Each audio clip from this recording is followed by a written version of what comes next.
श्री स्वामी समर्थ भक्ताला कसे वाचवले ते आपण बघणार आहोत. स्वामी समर्थ हे दत्तावतार मानले जातात. त्यांचा जन्म, कुटुंब, आगमन झाले याबद्दल निश्चित माहिती नाही, पण ते लोककल्याणासाठी पृथ्वीवर आले असे मानले जाते. भाग 2. अक्कलकोट येथे आगमन. स्वामी समर्थ अक्कलकोट येथे येऊन राहिले. तिथे त्यांनी अनेक भक्तांचे दुःख दूर केले आणि लोकांना योग्य मार्ग दाखवला. भाग 3. भक्ताची परीक्षा. स्वामी समर्थ अनेकदा भक्ताची श्रद्धा तपासायचे. जे खरे भक्त असायचे त्यांना स्वामींची कृपा मिळायची. भाग 4. गरीब भक्ताची मदत. एक गरीब भक्त रोज स्वामींची सेवा करत असे.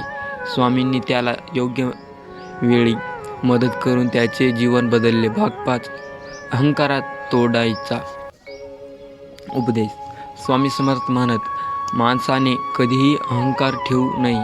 अहंकारामुळे माणूस सत्यापासून दूर जातो. भाग 6. रोगातून मुक्ती. अनेक लोक गंभीर आजारी येऊन स्वामीकडे यायचे. स्वामींच्या कृपेने त्यांना बरे वाटायचे. भाग 7. नमस्कारांची माहिती. स्वामी समर्थ नेहमी सांगायचे, देवांचं नामस्मरण करा, त्यामुळे मन शांत राहते. भाग 8. संकटात धैर्य ठेवा. स्वामी सांगायचे, संकट आले तरी घाबरू नका, धैर्य ठेवा, मार्ग नक्की मिळतो. भाग 9. भक्तांवर कृपा. एक भक्त खूप अडचणीत होता. स्वामींनी त्याला योग्य सल्ला देऊन त्याचे संकट दूर केले. भाग 10.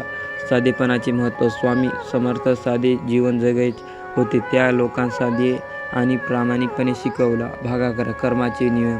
स्वामी म्हणाले, माणसाने चांगले कर्म केले तर त्याचे फळ नक्की मिळते. भाग 12.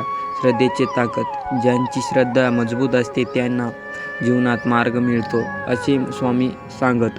भाग 13.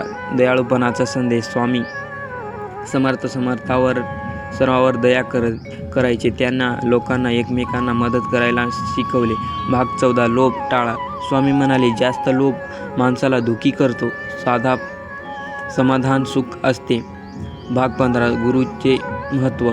स्वामी समर्थ सांगायचे, गुरुशिवाय ज्ञान पूर्ण होत नाही. भाग 16. संयमाची शिकवण.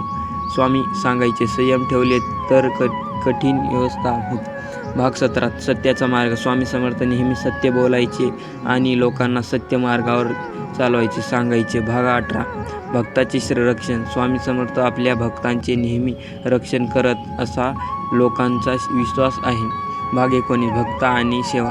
स्वामी म्हणाले, भक्तांनी आणि सेवा कल्याण मन शांत होतं. भाग 20. अनंत. स्वामी समर्थ